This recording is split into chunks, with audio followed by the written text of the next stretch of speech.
Ease. Someone like you owns this? Those four words landed like a slap across the face of a young woman standing in the rain, with her hands already raised and her paperwork already offered. Ease. She didn't flinch. She didn't raise her voice. She simply looked at the officer who had just said it. Ease. And in that moment, she made a decision she would let her father handle the rest. Ease. What Officer Daniel Carter didn't know was that the next phone call he refused to let her make would change the rest of his career forever. Ease. If this story already has your pulse running, ease. Hit subscribe and drop your city in the comments below. I want to see how far this story travels.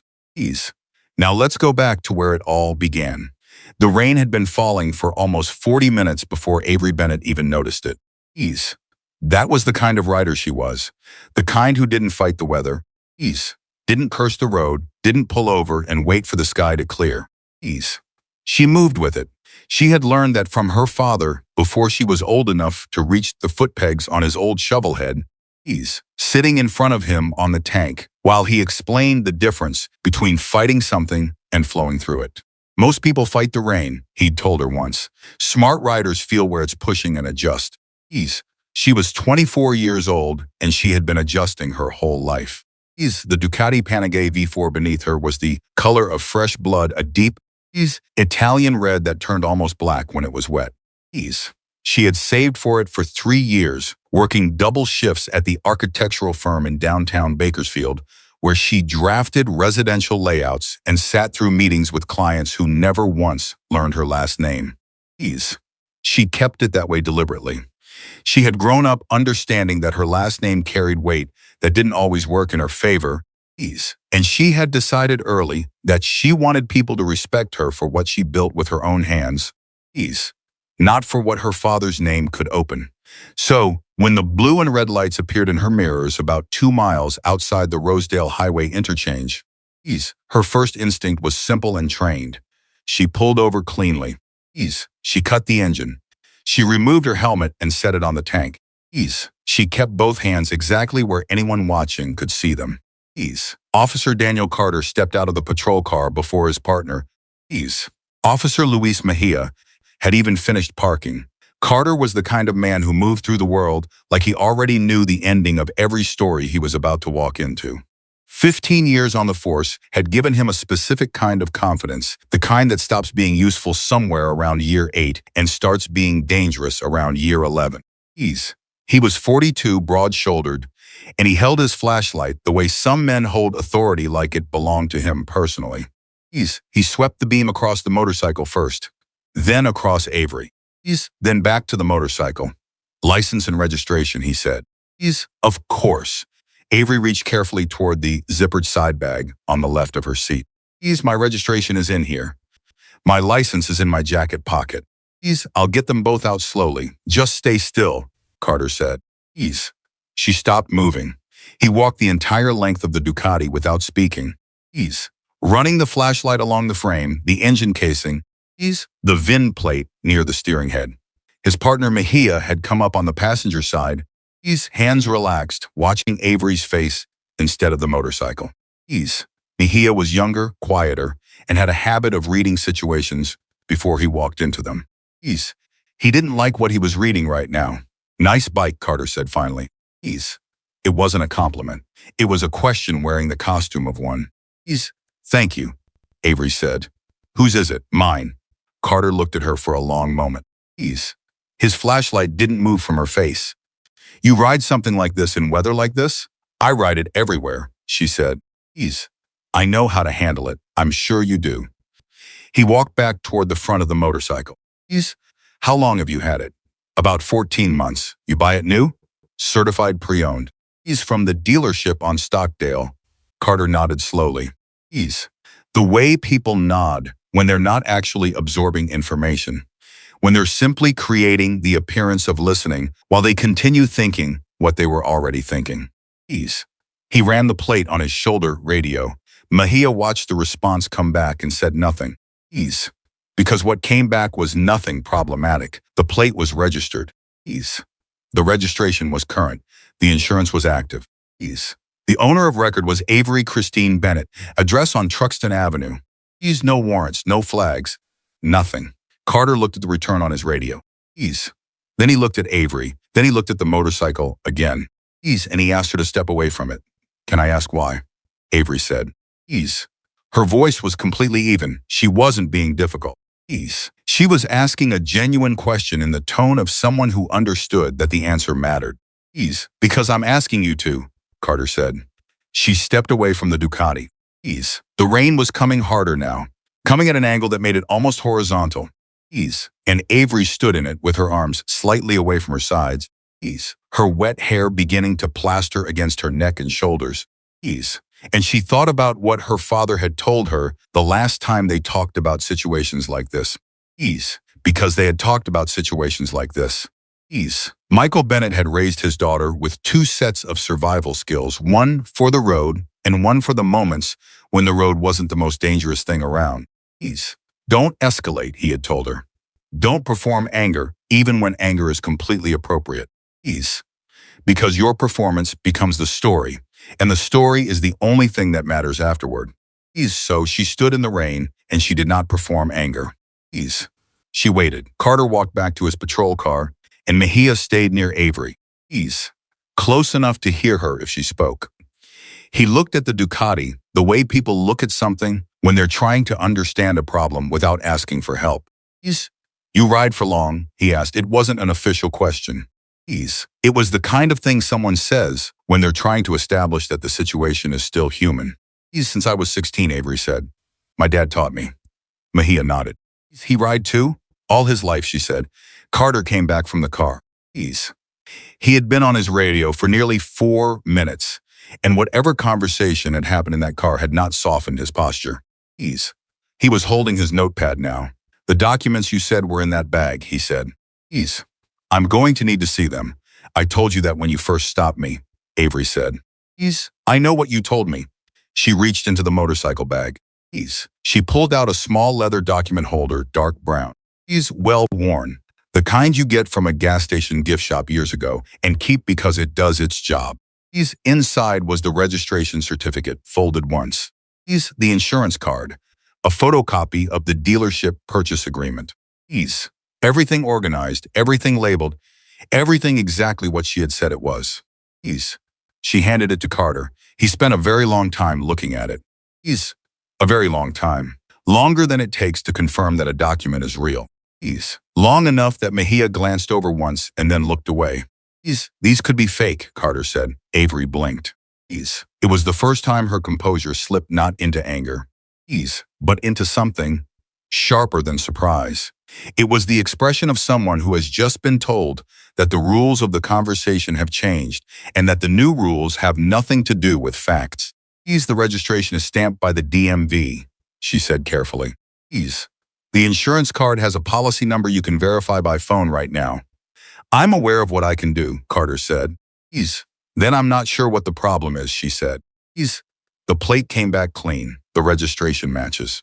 Ease. The insurance is valid. I've been cooperative since the moment you turned your lights on. Ease. I don't understand what we're still doing here. Carter looked at her for a long moment. Ease. Where are you coming from tonight?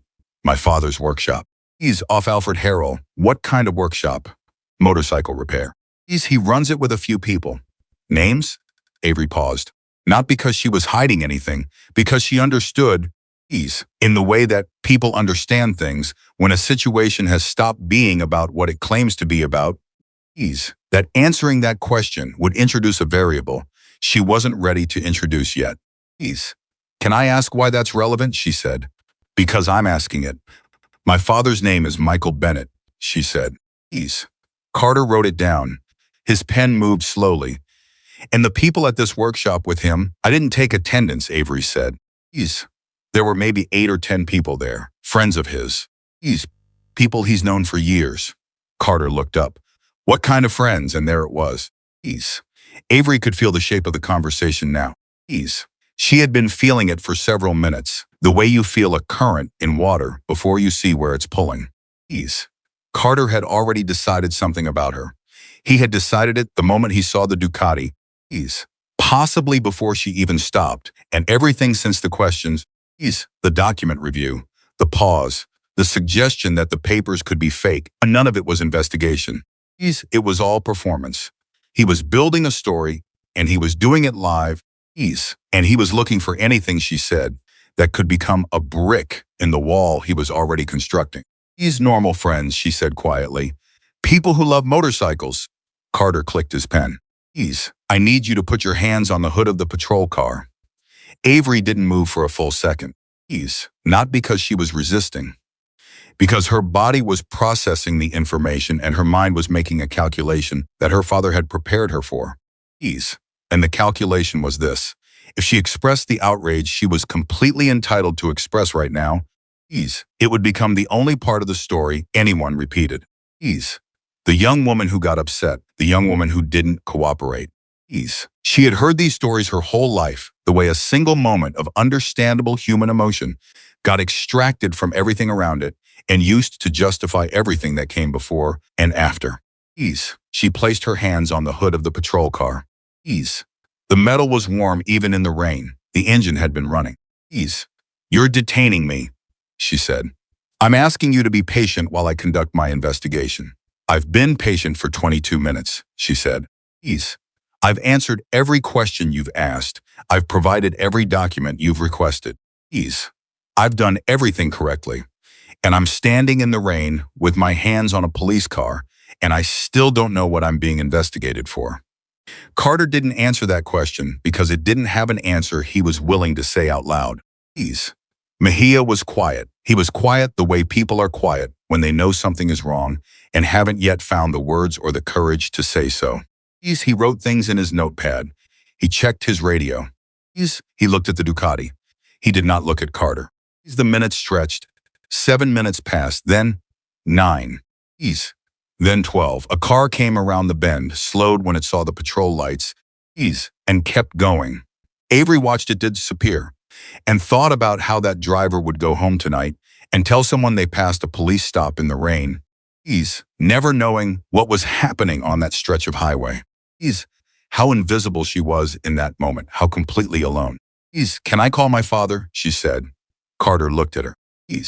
You're not under arrest. You don't need to make a call. I know I'm not under arrest. I'm asking if I can call someone to let them know where I am. Because I've been here for almost 15 minutes and my GPS is pinned to one location and he'll know something is wrong. You can make a call when we're done. When will we be done? Carter turned back to the patrol car without answering. Inside the car, he got on his radio again. This time the conversation lasted longer. Avery couldn't hear the words through the rain and the glass. But she could see the shape of his posture leaning forward. One arm on the dashboard, talking steadily. Mejia stood near the Ducati with his hands in his jacket pockets and his eyes on the road ahead. After a moment he said, without looking at her, the plate came back clean. I know, Avery said. Registration matches. I know. He was quiet for a moment. I'm sorry about this, he said. And he said it so quietly, so carefully, that she understood he meant it. And she also understood that him meaning it changed absolutely nothing about her current situation. Because meaning something and doing something about it are two completely different acts that require two completely different kinds of courage. Carter came back from the patrol car. Behind him, a tow truck had appeared on the highway. Called for reasons that made no sense if you accepted the evidence. And made perfect sense if you understood what Carter was doing. He had called for the motorcycle to be impounded. He had made that decision before she could make her call. Before she could put a name to what was happening. Before witnesses could arrive. I'm going to need you to step away from the vehicle, Carter said. Your motorcycle is going to be held pending further investigation. Investigation into what? Avery said. Her voice was still even, but something underneath it had gone very still in the way that things go still before a significant shift in pressure. On what grounds are you impounding a motorcycle with clean registration, valid insurance, and a cooperative owner who has provided every document you asked for? On the grounds that I have reason to believe the documentation may be fraudulent. You said may be. That's not a legal standard. That's not a legal standard, she said again. I want to know the specific grounds. Carter looked at her the way people look at someone who has stopped fitting into the role assigned to them. Please, turn around, he said. I'm going to place you in restraints while we sort this out. Avery looked at him. Please. She looked at Mejia, who had gone very still. She looked at the tow truck that was already positioning itself behind the Ducati. Please, and she said, please, very quietly. Please. 5 words that she would remember saying for the rest of her life. Please. 5 words that were not a threat and were not a performance and were simply the honest truth. Please, you're making a very big mistake. Carter reached for his handcuffs. Please. The rain came down harder. And somewhere on the other side of Bakersfield, please. A phone screen lit up with a GPS alert, a small digital notification that said a tracked motorcycle had been stationary for 19 minutes in a location that made no sense. Please. Michael Bennett picked up his phone. He looked at the screen. Please.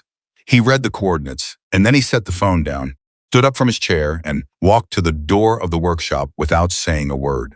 Please. Because he didn't need to say a word. The 8 men in that room had known Michael Bennett long enough to understand what silence from that man looked like, and what it meant and what came next. One by one, they put down their tools. One by one, they picked up their helmets. And the sound of engines turning over in the rain filled the night like a rising conversation. Low and deliberate and unstoppable. The sound of people who had decided that something needed to be witnessed. The handcuffs closed around Avery Bennett's wrist.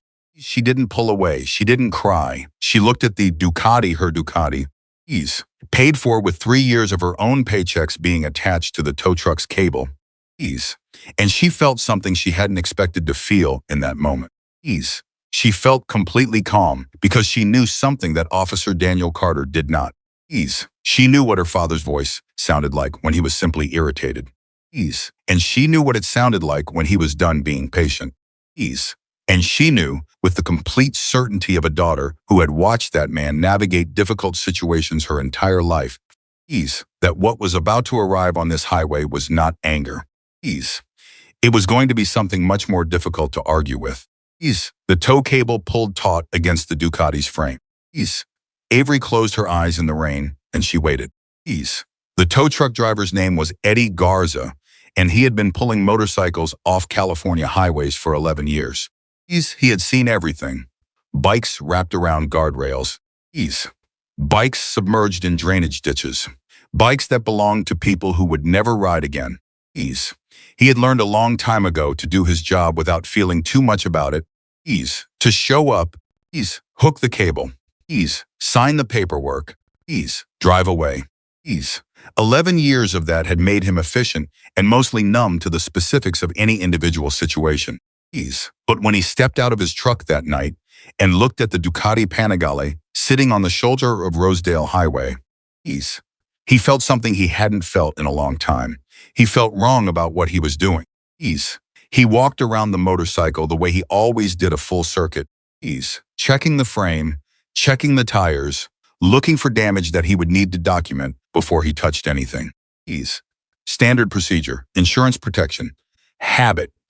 And as he came around to the left side of the Ducati, he saw it. Small, maybe 3 inches across. A metal emblem mounted just below the left mirror bracket. The kind of thing you'd miss entirely if you weren't looking. He stopped moving. He looked at it for a full 4 seconds. Then he stood up straight, turned around, and looked at the woman in handcuffs standing in the rain beside the patrol car.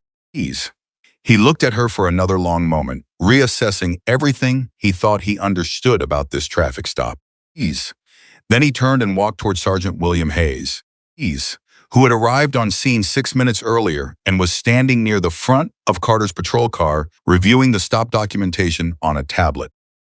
Eddie leaned close enough that only Hayes could hear him. "Sergeant," he said quietly, "that's Michael Bennett's bike." Hayes looked up from the tablet. "What did you say?" "The emblem on the left side," Eddie said. "I've seen it before. That's the Bennett chapter's mark." "Sergeant, that woman," he glanced toward Avery, "that's his daughter's bike." "I've seen it at the Harrow workshop twice." Hayes didn't respond immediately. He looked at the tablet in his hands. He looked at Carter's stop report. He looked at the Ducati. He looked at Avery standing in handcuffs. His jaw tightened once, and then it relaxed, and then it tightened again. He's Carter, Hayes said. Carter was writing in his notepad near the back of the patrol car. Give me a second, Sergeant. I'm not giving you a second, Hayes said. Come here. The tone in Hayes's voice made Carter look up immediately. He walked over, and Hayes turned slightly away from Avery and lowered his voice. But not enough. Walk me through this stop, Hayes said. From the beginning. Suspicious vehicle on Rosedale, Carter said. High-value motorcycle. Female operator. Time of night. Weather conditions. I ran the plate, got a clean return. But the documentation she provided seemed inconsistent with— What was inconsistent about it? Carter paused. The registration, DMV stamped registration? Yes. But current insurance card with an active policy number that Mejia confirmed by phone 12 minutes ago. Carter's jaw moved. Mejia confirmed it. While you were in the car on the radio, Mejia said from behind them. His voice was quiet and he didn't look up from his notepad. Policy came back active. I logged it. Carter turned toward his partner. The look on his face was not anger, exactly. It was the specific expression of someone who has just discovered that the story they were building has a structural flaw they cannot explain away. And that someone else has already documented that flaw in writing. The documentation was valid, Hayes said. It wasn't a question. I had reason to believe— What reason, Carter? Give me one specific reason that is not the way she looks or the price of the motorcycle. Carter said nothing. Hayes looked at him for a long time. In the rain, in the dark. With a tow truck cable attached to a motorcycle that should never have been touched. Who called for the tow? Hayes asked. I did, Carter said. On what authorization? Suspected stolen vehicle. Suspected, Hayes repeated. Based on what? After a clean plate return and verified documentation. Carter opened his mouth. Hayes held up one hand. Don't, he said. Don't answer that right now. Think very carefully about what you're going to say next. Because whatever you say is going to be in my report. And my report is going to be reviewed, and I want to make sure that what you say is something you can stand behind completely. The silence that followed lasted about 8 seconds. 8 seconds doesn't sound long. But standing in rain with a flashlight pointed at the ground between 3 police officers and a tow truck driver who knew something the officers were only beginning to understand, 8 seconds felt like a calendar changing. Carter didn't speak. Hayes turned to Eddie. Release the cable. Don't touch the motorcycle further. Eddie nodded once and went back to his truck without another word. Avery watched all of this from where she stood. She couldn't hear everything. But she didn't need to. She could read the body language the way her father had taught her to read road conditions, not just what was visible, but what it implied about what was coming. Hayes had arrived and something had shifted. She didn't know why yet. But the dynamic had changed, and change was the first thing she needed. Hayes walked toward her. He had the kind of face that had been young once, and had become something much more specific over timelines around the eyes that came from sustained concentration. Not laughter. He looked at Avery with the particular expression of a man who has just been handed a situation that he had nothing to do with creating and would have everything to do with managing. Ms. Bennett, he said. I'm Sergeant William Hayes. Can you tell me in your own words what happened tonight? I was stopped while riding home from my father's workshop, she said. I pulled over immediately, kept my hands visible. Provided every document requested, answered every question asked. And I'm currently in handcuffs without being told what law I've broken.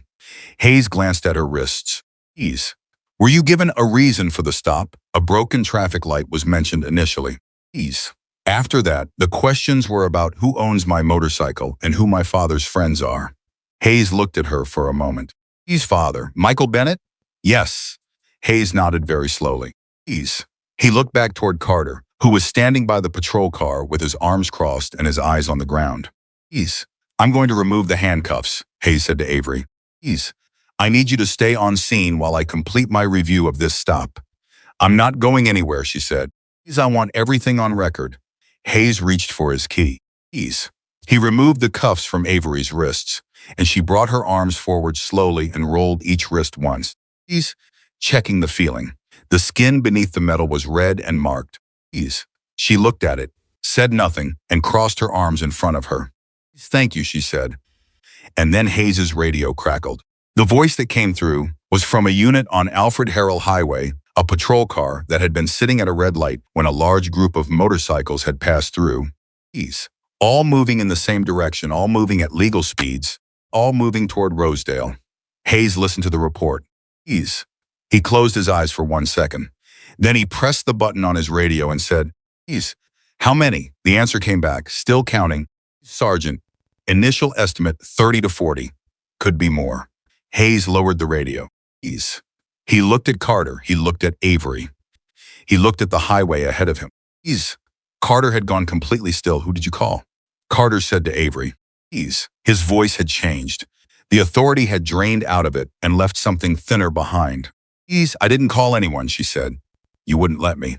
Then my motorcycle has a GPS tracker, she said. Ease. My father monitors it. I've been stopped for almost 20 minutes in a place that doesn't make sense. Ease. He figured it out. Carter looked at the Ducati. He looked at the emblem on the left side that Eddie had noticed. Ease. That he himself had walked past twice without seeing. Ease. He was doing calculations now, the kind of mental arithmetic that happens when someone begins to understand the full geometry of a mistake they can no longer undo. Ease, Carter. Hayes's voice was flat. Get in the car. Sergeant, get in the car and do not say another word to this woman. Carter walked to the patrol car. Ease. Mejia let out a breath that he had apparently been holding for several minutes. Ease. He looked at Avery. I logged the insurance confirmation. He said again. Ease, as if saying it one more time would clarify exactly which side of the situation he had been on the entire time. Ease. I know, Avery said. I heard you. The sound started as something small. Ease. The way important sounds often do. A low, rolling vibration that didn't have a single source but seemed to come from the air itself. Ease. From the road ahead. From somewhere just beyond the limit of visibility in the rain. Ease. Hayes heard it before he saw anything. He turned toward the sound instinctively. Ease. The way people turn towards something they feel before they understand it. Ease. And then the headlights appeared. Not one set of headlights. Ease. Not 10.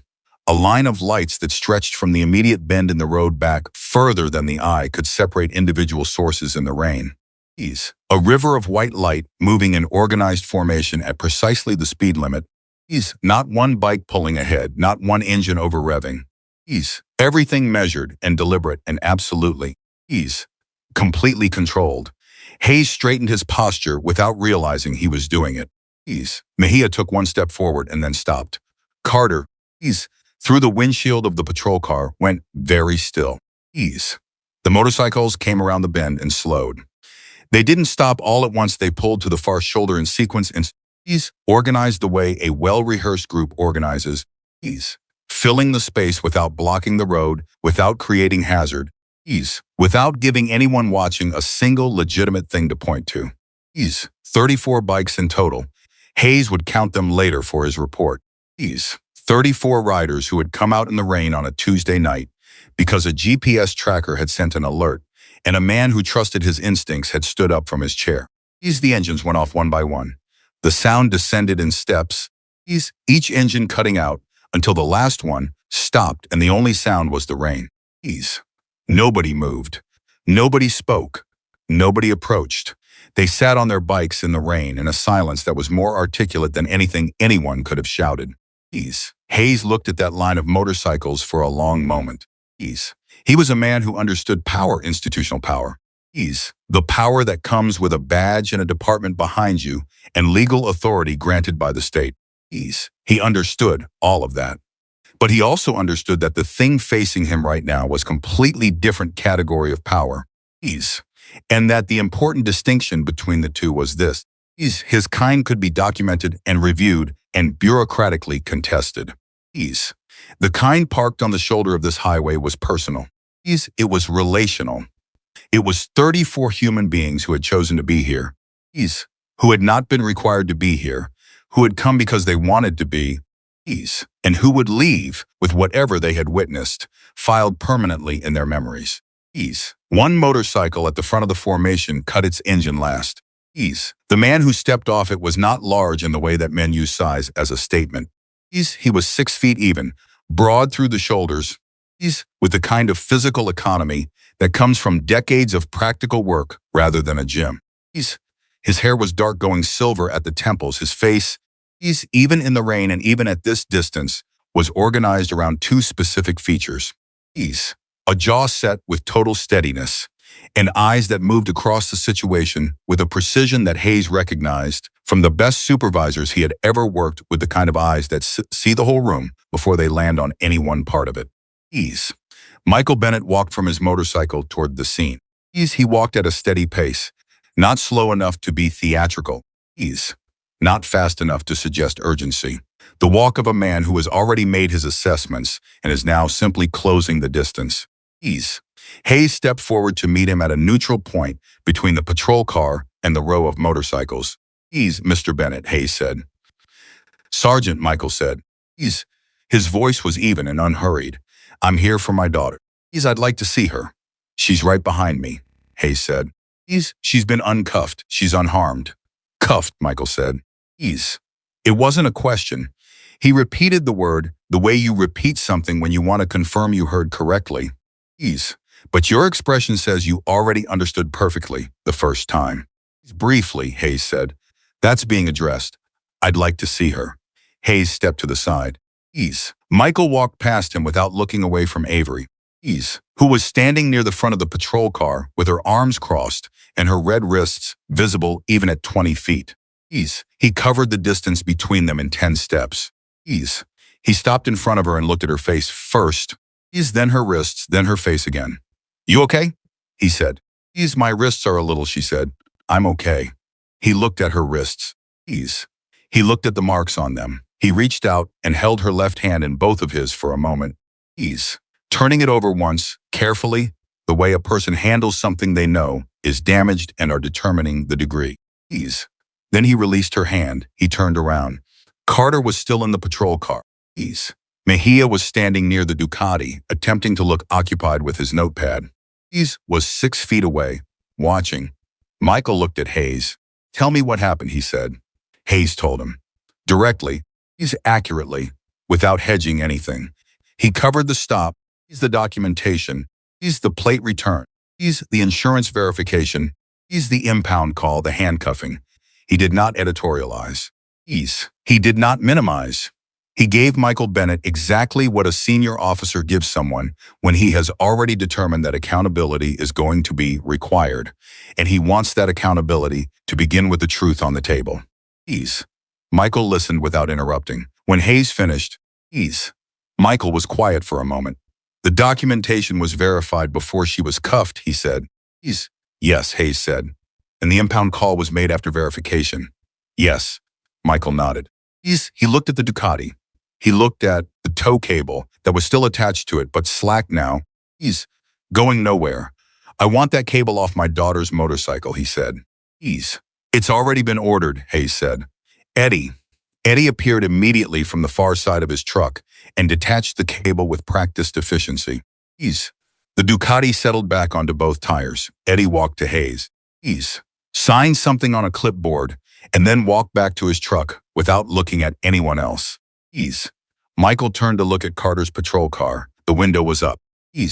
Carter was not looking at him. The officer in that car, Michael said to Hayes. Has he done this before? Hayes paused. That's part of what we'll be reviewing. I'm asking a simple question, Michael said. Yes or no? Hayes met his eyes. There have been previous complaints. Michael absorbed that. And they were handled. It was not a question, but Hayes answered it anyway. Because it deserved an answer. Not sufficiently, he said. In my judgment. The silence between those two men in that moment held something that didn't have a clean name. It was part agreement. Part acknowledgement. Part the specific weight of two people who operate within different systems, recognizing that both systems had failed somewhere and that the failure was now standing on a wet highway in the form of a young woman with red marks on her wrists. Michael turned back to Avery. Go get your motorcycle, he said. Avery walked to the Ducati. She put her hand on the handlebar and stood there for a moment. Not mounting it, just touching it. like confirming that it was still there, that it was still hers. From the row of motorcycles on the shoulder, nobody moved, nobody spoke. 33 riders sat in the rain and waited and watched and held their silence like something valuable. Carter opened the patrol car door. He stepped out into the rain. Hayes looked at him. Michael looked at him. Avery. One hand on the Ducati looked at him. Carter walked toward Avery. He stopped about 6 feet away from her. He was looking at the ground near his feet. Not at her face. And then with visible effort, he raised his eyes. Miss Bennett, he said. Avery waited. He stopped. Started again. The stop tonight, another stop. The words were not coming easily, because easy words are available when you're excusing yourself. And Carter was beginning to understand, standing in the rain, in front of 30 silent witnesses, and a sergeant whose expression told him everything about where his career was going, that excuses were not going to be sufficient for what this night required. I made assumptions, he said finally, about you. About your motorcycle. And those assumptions, he exhaled through his nose. They were wrong. Avery looked at him for a long moment. She did not say it was fine. She did not say she understood. She did not offer him the comfort of a forgiveness he hadn't earned and hadn't asked for properly.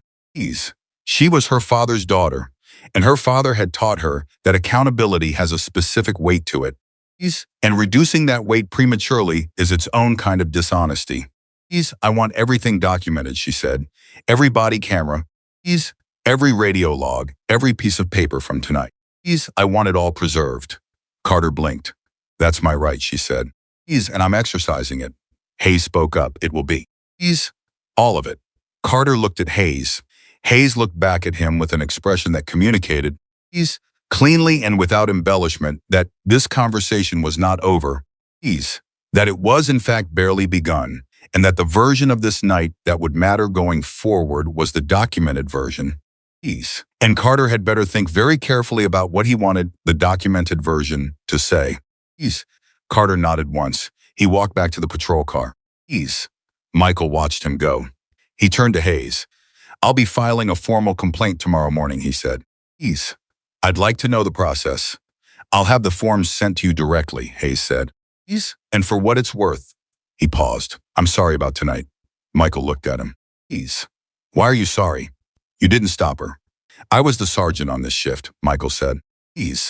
That means I have a responsibility to what happens on it. Michael held Hayes's gaze for a moment. Something in his expression shifted, not softened exactly, but recalibrated. He had been prepared for defense, for justification, for the institutional wall that organizations build around themselves when they're about to be held accountable. He had not been prepared for this, for a man who understood his own responsibility without being walked to it. Okay, Michael said, okay. He turned back to the motorcycles. He raised one hand, a single gesture, and behind him the engines began turning over in sequence. Not all at once, the sound building back up from silence the way it had come down. Engine by engine, until the full rolling presence of 33 bikes was alive again in the rain. Avery pulled on her helmet. She swung her leg over the Ducati. She pressed the ignition. The engine started on the first turn. She looked at Hayes once. He nodded at her. She looked at Carter's patrol car. The window was still up. She could see the outline of him in there. And she thought about what it costs a person to sit with what they've done when there are no more moves available to avoid it. She didn't feel satisfaction about that. She was surprised to discover she didn't feel anything about it at all. What she felt was ready to go home. She pulled out onto the highway. Michael Bennett fell in beside her.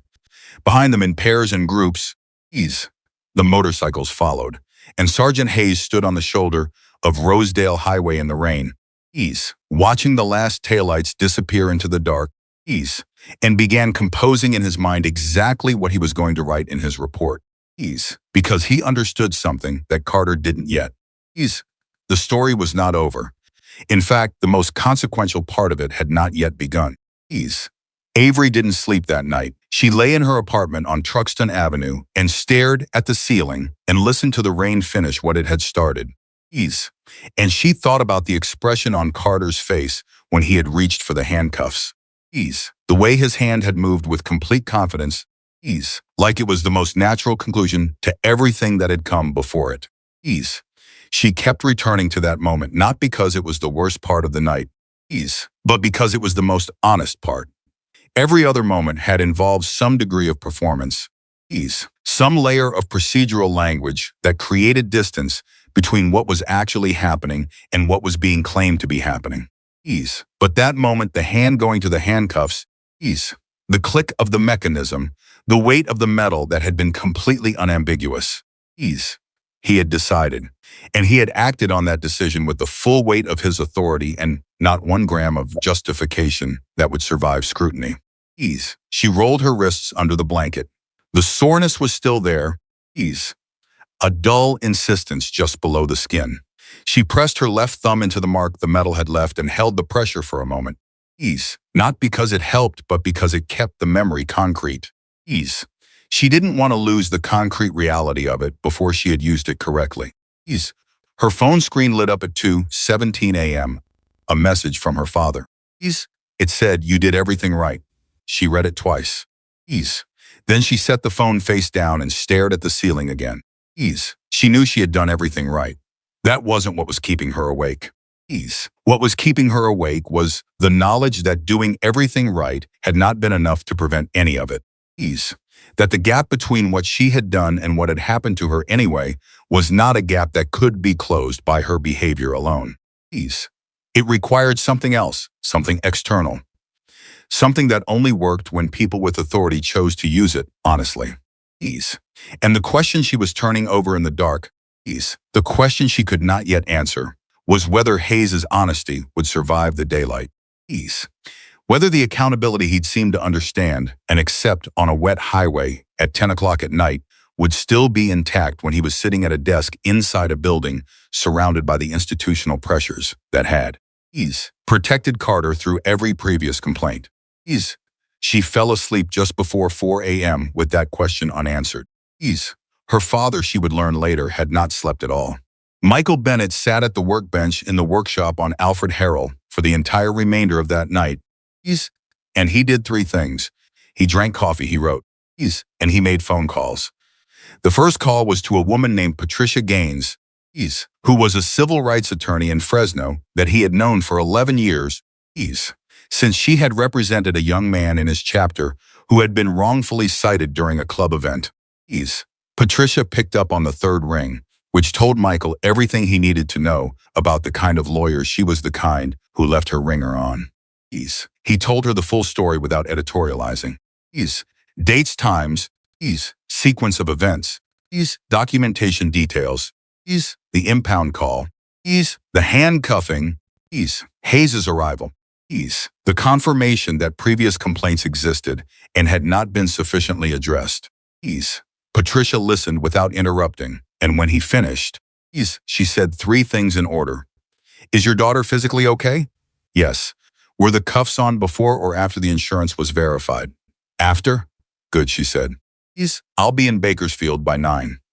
The second call Michael made was to a man named Ray Osterhout, who had spent 22 years as an investigative journalist at the Californian before moving to a regional digital outlet that had significantly more flexibility about which stories it chose to run and when.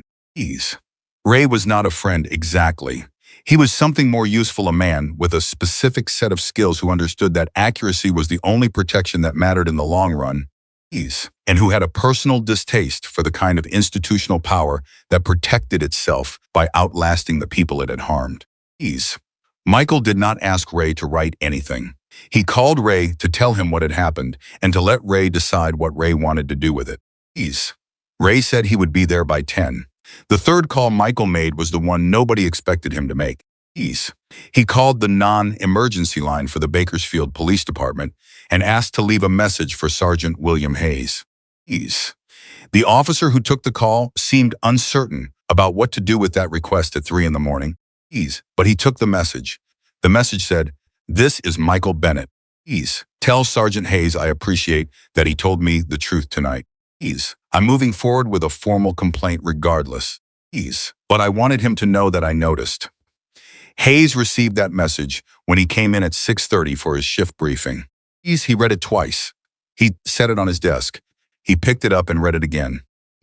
Then he did something that surprised even himself. He went directly to the Internal Affairs Lieutenant's office and knocked on the door before the shift briefing had even started. The lieutenant's name was Donna Reyes. She had been with the department for 27 years and had the specific quality of long-tenure supervisors who have stopped being surprised by things but have not stopped being troubled by them. She looked up from her coffee when Hayes knocked. "Tell me it's not Carter," she said. "It's Carter," Hayes said. She closed her eyes for a half second. "How bad? Bad enough that I'm here at 6:30, Hayes said. "And bad enough that Michael Bennett is filing formally this morning with an attorney." Reyes set down her coffee. "Sit down," she said. "Tell me everything." Hayes told her everything. He was precise and he was uncomfortable. Because precision in this context required him to be explicit about the fact that the previous complaints against Carter had moved through the system and had produced outcomes that had not changed Carter's behavior, and that this fact was going to be part of whatever legal review was coming. Reyes listened to this the way people listen to things they already suspected were true, but had hoped to avoid having confirmed at 6:30 on a Wednesday morning. "The body camera footage," she said when he finished. "I've already flagged it for preservation. Both plus the tow driver's dash camera." Reyes looked at him. "You flagged it last night." "At the scene," Hayes said. "Before I left." She nodded slowly. She was rearranging something in her understanding of the situation. The fact that Hayes had done this, had preserved the evidence before anyone had had a chance to think about the advantages of not preserving it, changed the geometry of what was possible now. It narrowed certain options that organizations in these situations sometimes reached for without quite admitting to themselves that they were doing it. "Good," she said. "That was the right call, I know," Hayes said. She looked at him for a moment with an expression that was partly appreciation and partly the particular weariness of someone who has spent 27 years watching people do the wrong thing and finds the right thing. Both gratifying and slightly exhausting to witness. "Carter's going to need to be relieved pending investigation," she said. "I know that too. He's going to say you're coming after him." "Let him say it," Hayes said. "Everything I did last night is on camera." Reyes picked up her coffee. "Bennett's attorney. Do you know who it is?" "Find out," she said. "And reach out to them first. Don't make them file a records request. We then slow walk. Give them everything they're entitled to, quickly and completely. And do it in writing. So there's a paper trail of cooperation." Hayes stood up. "He's already planned." He left Reyes's office and walked down the corridor toward the briefing room. And as he passed Carter's locker, he paused for just a moment. He didn't open it. He didn't touch it. He just stood there for a half second with the morning fluorescence overhead and the smell of institutional coffee in the air. And he thought about what a different kind of man would have done last night. A man who arrived at that scene and decided that what mattered most was protecting the department from the consequences of one officer's decision. A man who found a procedural angle that made the stop technically defensible. A man who kept the camera footage in a queue instead of flagging it for preservation. He thought about how easy that would have been. And then he walked to the briefing room. Because easy and right had stopped being the same direction for him a long time ago. Avery arrived at Patricia Gaines' temporary office, a conference room at a law firm on Chester Avenue that a colleague had lent for the morning at 9:15. Her father was already there. So was a man she didn't recognize. Sitting near the window with a recorder on the table in front of him.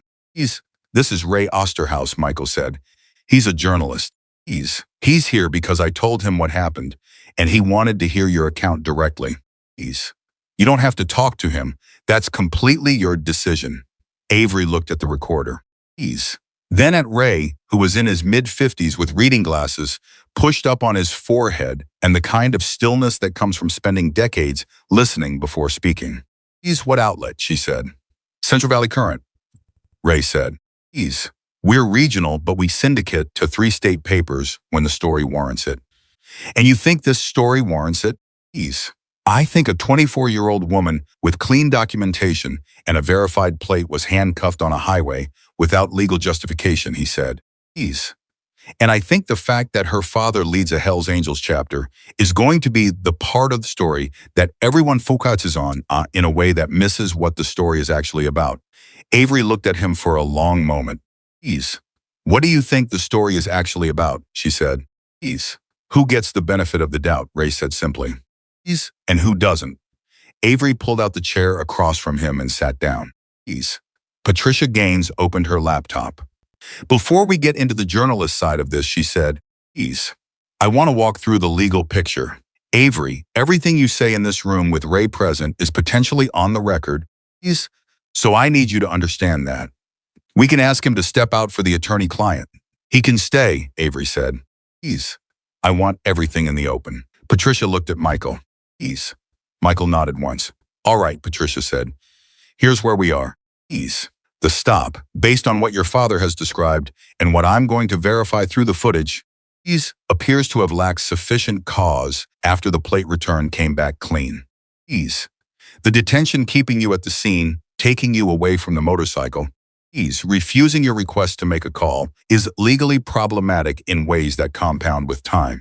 The impound order issued after documentation was verified, is going to be very difficult for the department to defend.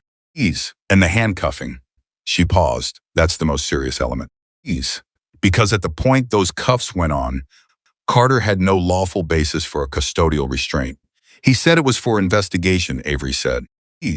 You're not required to be physically restrained for a field investigation of a non-criminal traffic stop, Patricia said. What he did has a name in civil rights law, and it's not a small name. Ray was writing in a notebook. He hadn't turned on the recorder yet. He was waiting for something. For the moment when the account became the account. The previous complaints, Michael said. Those matter. They matter enormously, Patricia said. Because they speak to pattern. One incident can be argued as an isolated error in judgment. A pattern can't.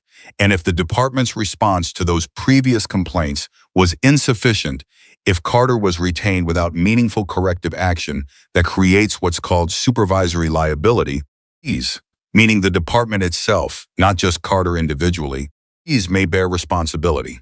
Michael was quiet. He had known this. He had known it last night on the highway, standing in the rain looking at Carter's patrol car. But hearing it spoken in a law office at 9 a.m. with a recorder on the table made it more real. More actionable, more expensive for someone. What do you want? Patricia asked Avery directly.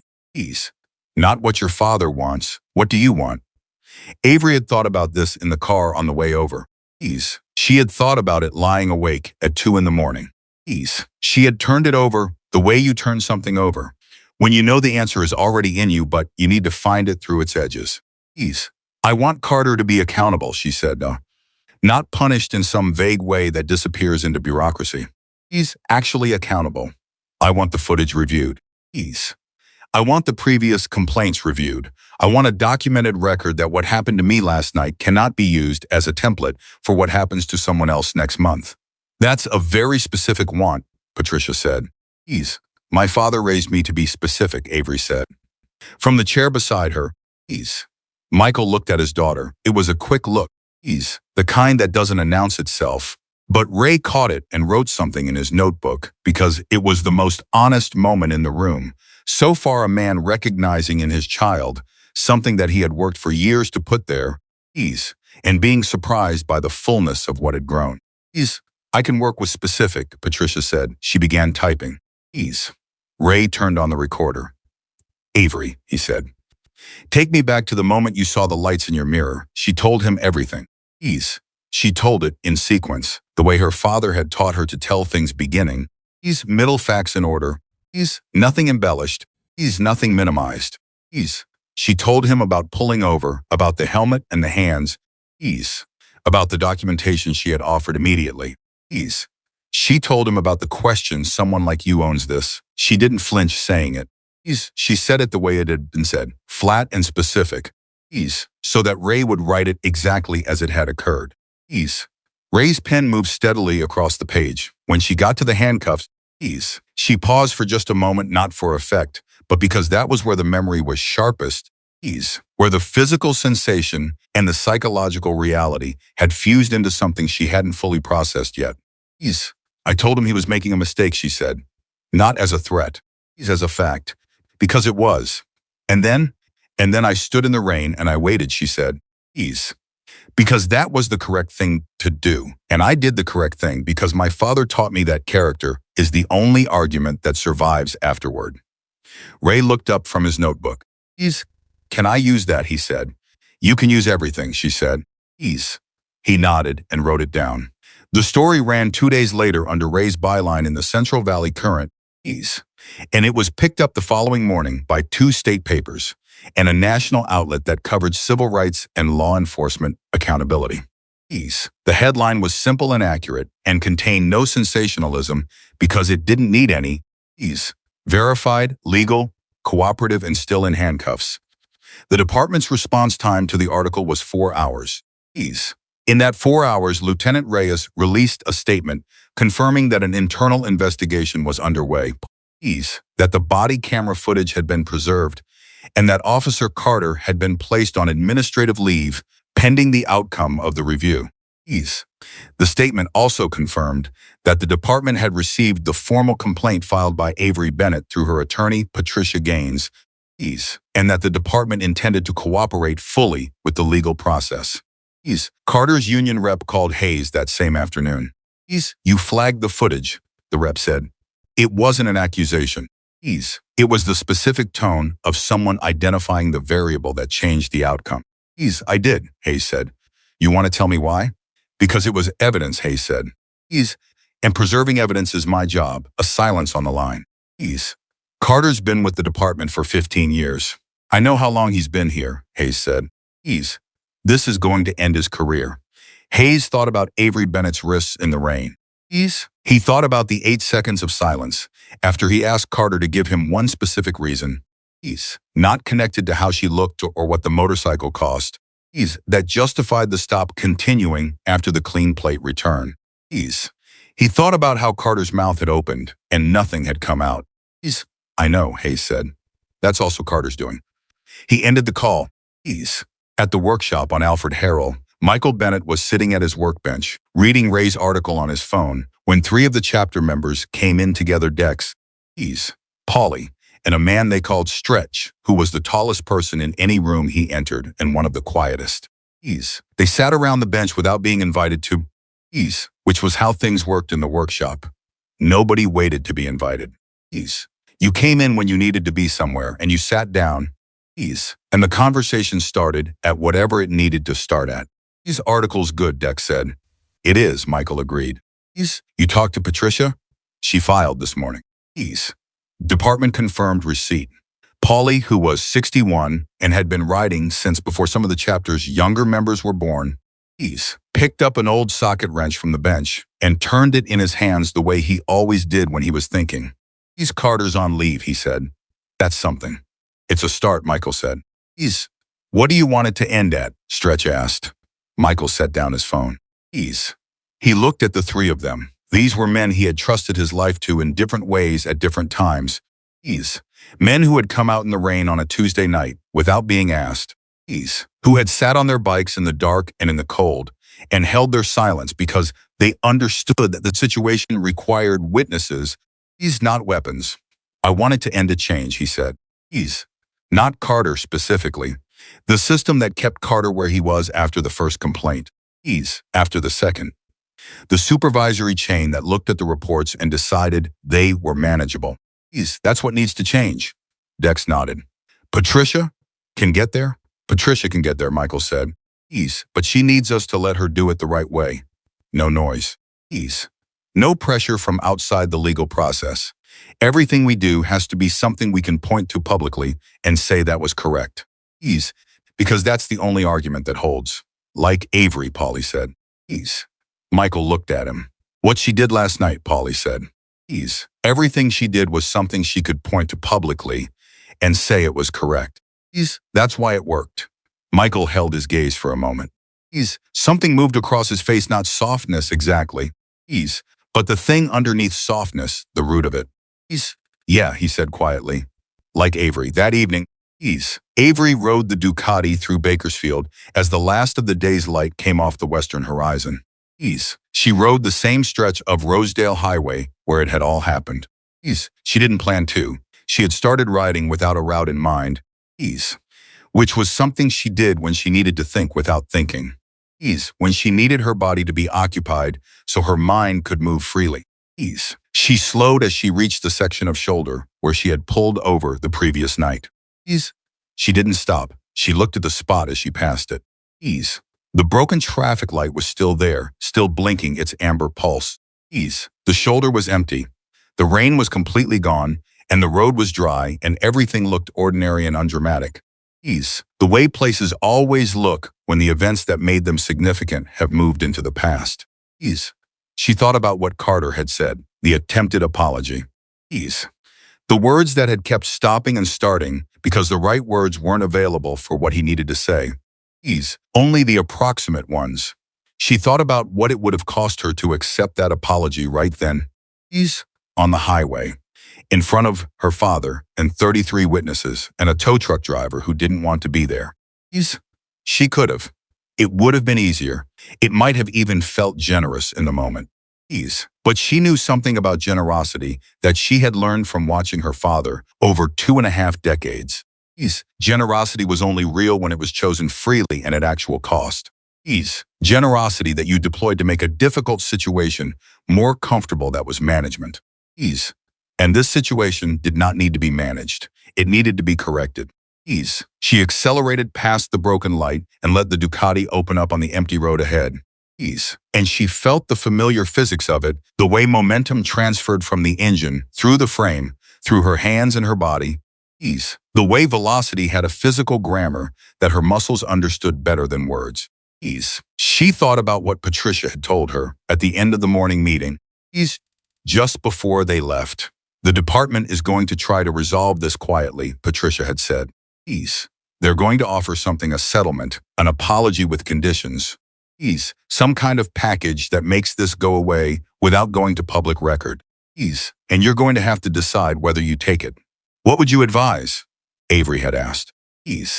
Patricia had looked at her with the measured expression of someone who gives advice for a living and knows that the best advice is the kind that tells the person what they already know. I'd advise you to remember what you told me you wanted, Patricia had said, and measure any offer against that, what she wanted. Accountability, a documented record, a system that couldn't use last night as a template for next month. The Ducati hummed beneath her on the open road. She had done everything right. The question now was whether the people whose job it was to respond to that would do the same. And somewhere across town, in the offices of the Bakersfield Police Department, a review was underway, cameras being watched, radio logs being pulled, complaint files being reopened, supervisory decisions being re-examined under a light that several people had spent a long time keeping at a comfortable distance. That light was on now, and it wasn't going anywhere.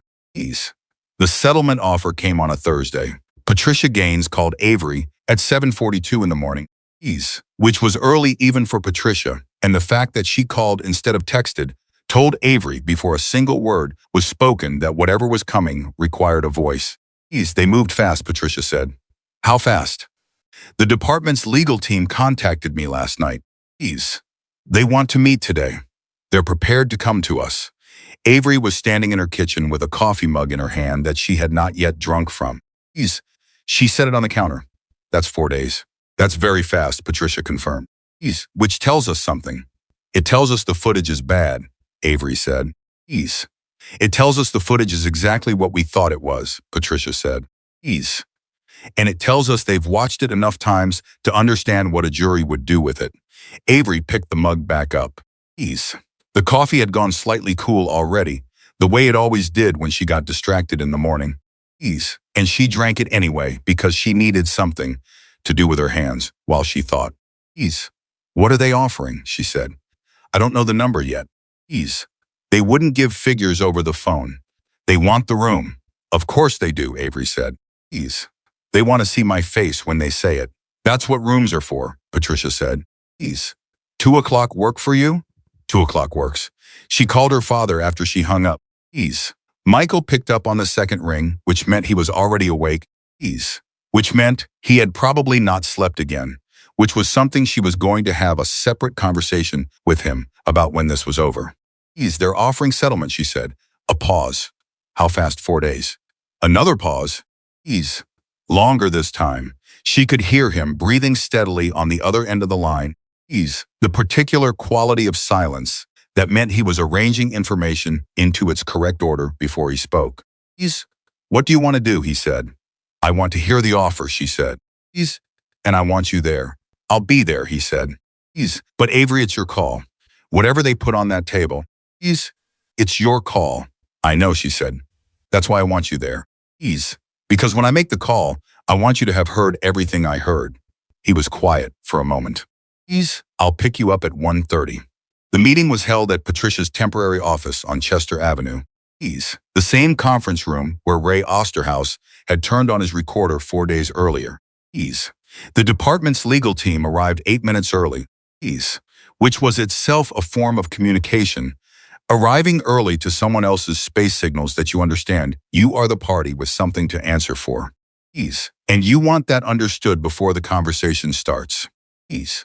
There were 3 of them. The lead attorney was a woman named Sandra Chu, who was in her late 40s and had the specific quality of institutional lawyers who have spent years representing organizations rather than people competent, measured and fluent in the language of acceptable outcomes. Beside her was a younger attorney whose name Avery didn't catch, and beside him was someone Avery did not expect. Lieutenant Donna Reyes. He's in uniform. Avery looked at Reyes when she came in. And Reyes looked back at her with an expression that was not apologetic, exactly. It was more like the expression of someone who has chosen to be in a room they didn't have to be in, and whose presence in that room is itself a statement. Patricia noticed it too. She let it sit for a moment before she spoke. Lieutenant Reyes, she said. I wasn't expecting department personnel at this meeting.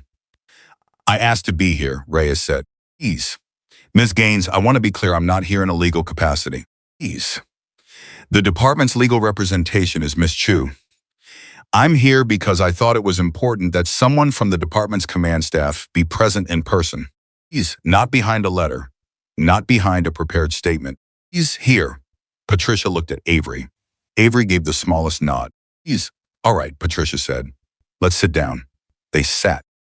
Sandra Chu opened a folder and began arranging papers with the organized efficiency of someone who had done this many times and understood that the arrangement of papers was itself a language. It said, we are prepared. We are serious. We have quantified this. Avery watched her hands and thought about what her father had told her in the car on the way over.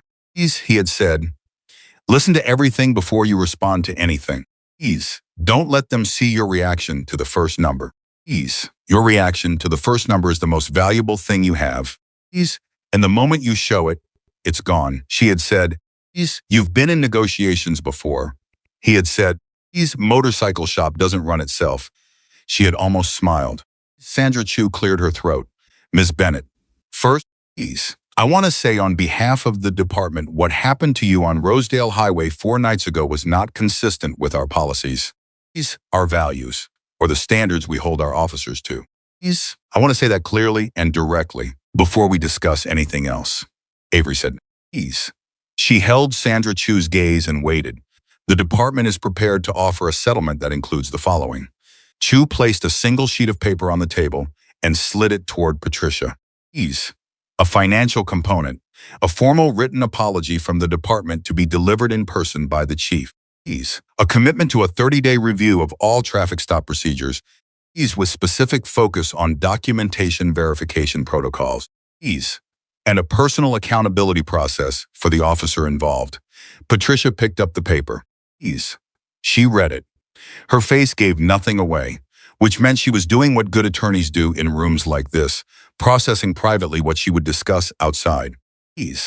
Avery looked at Reyes instead of the paper. What does personal accountability process mean? She said directly to Reyes. Ease. Not the legal language. What does it actually mean? Reyes met her eyes without hesitation. Ease. It means Carter's going before a review board with full department cooperation. Ease. It means the previous complaints are part of that record. Ease. Not a separate track. It means the board's findings will be binding rather than advisory. Binding meaning he can be terminated, Avery said. Ease. Binding meaning the outcome has teeth, Reyes said. Ease. Sandra Chu shifted slightly in her chair, the micro-adjustment of someone who had just watched their client's representative say something more direct than prepared talking points allowed for. Ease. Lieutenant Reyes. Chu began. It's a fair question, Reyes said calmly. Ease. And it deserves a direct answer. Avery looked at her for a moment. Ease. Why are you here, she said. Not as a challenge. As a genuine question. Ease. Asked directly the way her father asked things. Reyes was quiet for a moment. Ease. She looked at the table, then back at Avery. Because I reviewed the footage yesterday afternoon, she said. All of it. Both cameras. The tow driver's dash cam. Ease. The radio logs. She paused. And because I have a daughter who is 22 years old, the room went very quiet. Ease. Not the quiet of an awkward silence. The quiet of something true landing in a space and taking up all the available air for a moment. Ease. Michael, who had been sitting beside Avery with his hands folded on the table and his expression completely neutral for the past 12 minutes. Ease looked at Reyes. It was a brief look, the kind that doesn't require language. Ease. And Reyes received it the same way. I've read the previous complaints, Avery said. Ease. There were 4 of them over 8 years. Can you tell me what happened to those complaints? 3 of them resulted in verbal counseling, Reyes said. Ease. 1 resulted in a written reprimand that was later removed from his file through a grievance process. So effectively, Ease, nothing happened, Avery said. Effectively, Reyes said, Ease, nothing sufficient happened. And I'm telling you that in this room, because it needs to be said by someone who had authority in that chain. Ease. And I intend to say it in the same words in front of the review board. Sandra Chu closed her folder. Ease. She opened it again. She appeared to be a woman recalibrating her function in the room. Ease. Patricia had the settlement sheet in front of her now. Ease. She leaned toward Avery and said quietly, do you want a moment? No, Avery said. Ease. She looked at the paper. The financial figure was at the top. Ease. And it was significant enough that the first number her father had warned her not to react to required genuine discipline not to react to. Ease. She held her breathing steady and moved her eyes past it to the rest of the document. Ease. The written apology. The procedural review. The accountability process. Ease. She read each clause. She read it the way she had learned. To read architectural documents at work, not for the words on the surface, but for what the words committed to and what they left undecided. Ease. She found what she was looking for in Clause 7. Ease. Subsection 2. The language around the review of previous complaints. Ease. It said the review board would consider the complaint history. Ease. Consider, not incorporate, not use as primary evidence. Ease. Consider, the kind of word that a lawyer puts into a document when they want the appearance of something without the weight of it. Ease. She looked up. Clause 7, subsection 2, she said. Ease. Change consider to incorporate as primary evidence in the determination of pattern. Sandra Chu looked at the paper. Ease. Ms. Bennett, that's what I want, Avery said. Ease. The previous complaints are either part of the record or they're not. Ease. I'm not interested in language that creates the impression they matter while allowing them to be set aside. Chu looked at Patricia. Ease. Patricia looked at her calmly back. My client has made a specific request, Patricia said. Ease. Does the department want to respond? Chu glanced at Reyes. Ease. Reyes looked at Avery for a moment. Then she said to Chu, Ease. Agree. Chu blinked. Lieutenant, the union agreement. The union agreement covers due process, Reyes said. Ease. Not the evidentiary standard of an internal review. Ease. We control that language, and we can change it. She looked at Chu steadily. Ease. Agree to it. Chu made a note on her own copy of the document. Ease. Avery looked at the next clause. The 30-day procedural review, I want a representative from a community organization present in that review as a non-voting participant. Someone who isn't department personnel. We don't typically, Chu began. Ease. Then this is a good time to start, Avery said. Another note from Chu. Patricia was watching her client with an expression she didn't fully conceal, something between professional appreciation and the particular pride of someone watching a younger person be completely themselves at exactly the right moment. The formal apology, Avery said. From the chief. I want it in writing, and I want it delivered in person. And I want it delivered in a location I choose. What location? Chu asked. Avery looked at her father. Michael looked back at her. His face was unreadable to most people in the room. But Avery had been reading that face her entire life. And what she saw there was not suggestion. He was not going to tell her what to say. He was going to let her say whatever she was going to say. And he was going to mean it when he told her afterward that she was right. She turned back to Sandra. Chu. The workshop on Alfred Harrell Highway, she said. Where my father's chapter meets, I want the chief to come there. The silence in the room stretched for almost 10 seconds. Sandra Chu looked at her notepad. Reyes, for the first time since the meeting had started, allowed something that might have been the architecture of a smile to move briefly across her face. I'll need to confirm that with the chief's office, Chu said. Of course, Patricia said pleasantly. We'll wait for confirmation before we sign anything. The confirmation came 3 hours later. The chief would come to the workshop. The date was set for the following Tuesday, 11 in the morning.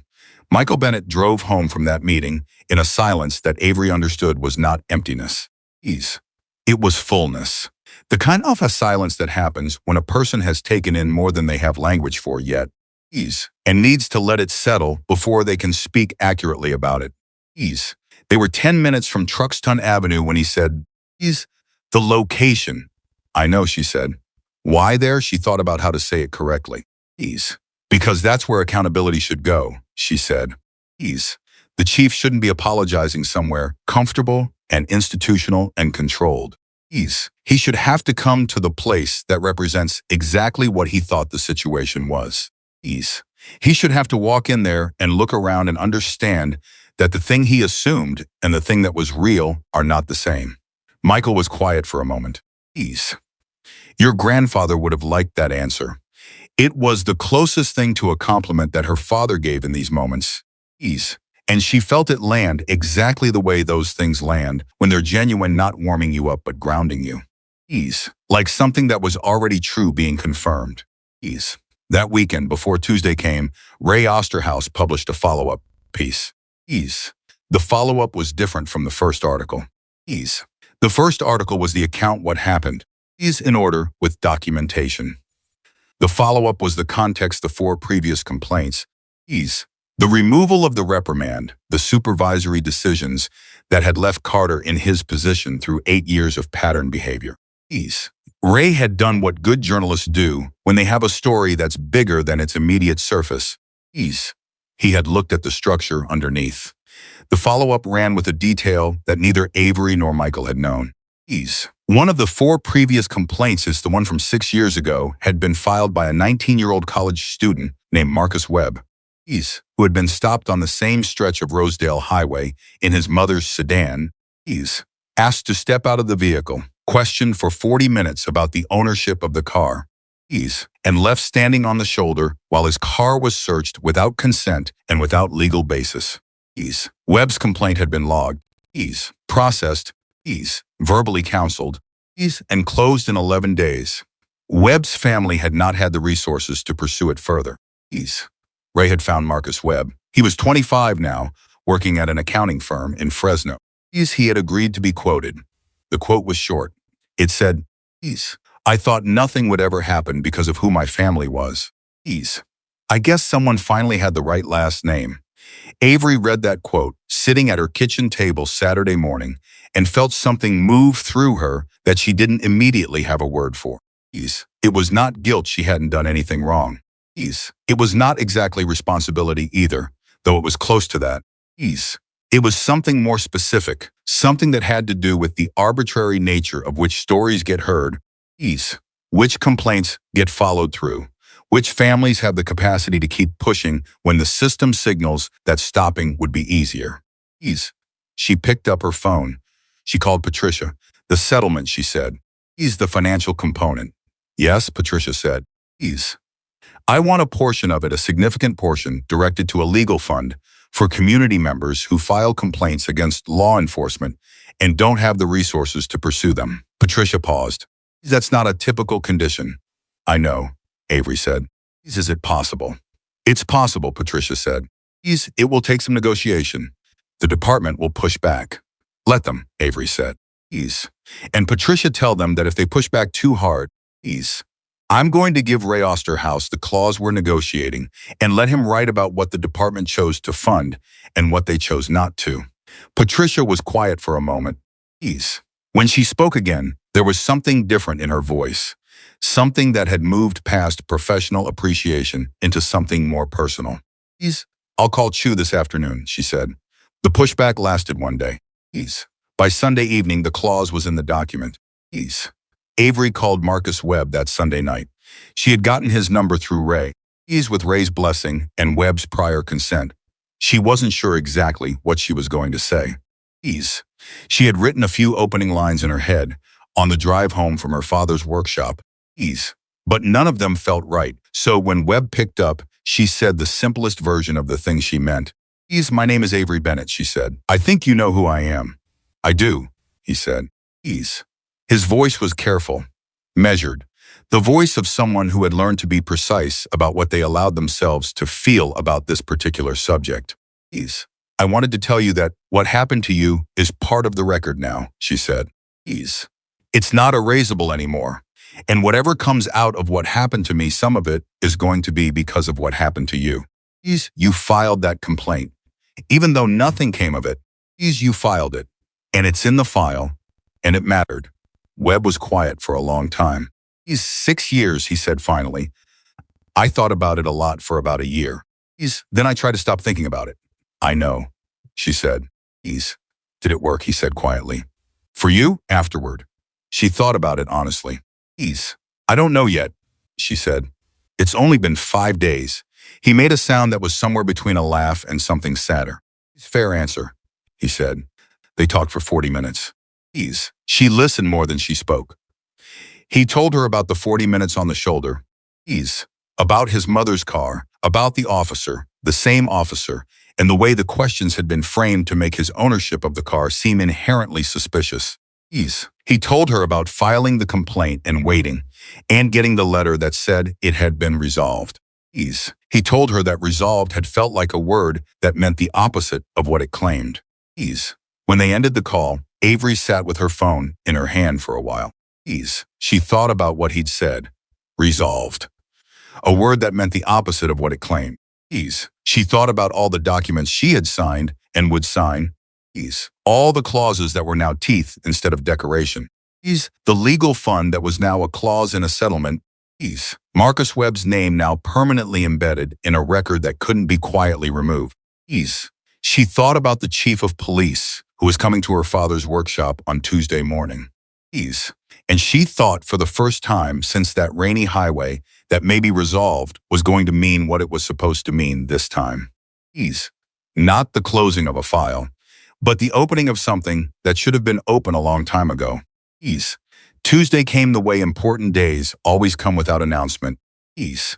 Without the sky looking any different, without any external signal that the hours ahead would be the kind that people carried with them for the rest of their lives. Avery was up at 5:30, not because she had set an alarm, but because her body understood something her mind was still processing. And it had decided that lying still was no longer an option. She made coffee. She sat at her kitchen table with both hands around the mug, and she thought about everything that had led to this morning, the rain. The lights in her mirror, the handcuffs, the 40 minutes on that highway that had cost her something she was still calculating the total of. Then she thought about Marcus Webb's voice on the phone Sunday night. The way he had said 6 years like it was a measurement of something heavier than time. She was dressed and out the door by 9. Her father's workshop on Alfred Harrell looked exactly like it always did from the outside. Because the outside was not where the morning's wait was located. She could hear voices before she opened the door low. Steady, the particular register of people who are gathered somewhere for a reason and are managing the energy of that reason by talking about everything adjacent to it instead of the thing itself. Ease. Dex was there. Polly was there. Stretch stood near the far wall with a coffee cup that looked impossibly small in his hands. Ease. Several other chapter members were positioned around the space in the way that people position themselves when they've decided they belong somewhere without being asked casually. Firmly, like furniture that has always been in those exact spots. Ease. Ray Osterhaus was there too, in the corner with his notepad. Ease. He had asked permission, and Michael had said yes with one condition. Ease. Nothing Ray wrote today would run until Avery had read it first. Ease. Ray had agreed immediately. That kind of agreement told Avery everything she needed to know about what the article meant to him, not a transaction. Ease. Not a deadline, but something he felt he owed to the accuracy of the record. Ease. Michael was at his workbench, not working, just standing near it. Ease. His hands resting on the surface, his eyes on the door. Ease. When Avery came in, he looked at her the way he had looked at her on the highway, first her face. Ease. Then her hands, then her face again. "How are you?" he said. "Ease, I'm ready," she said. He nodded. That was the right answer. Ease. He stepped away from the workbench and stood beside her.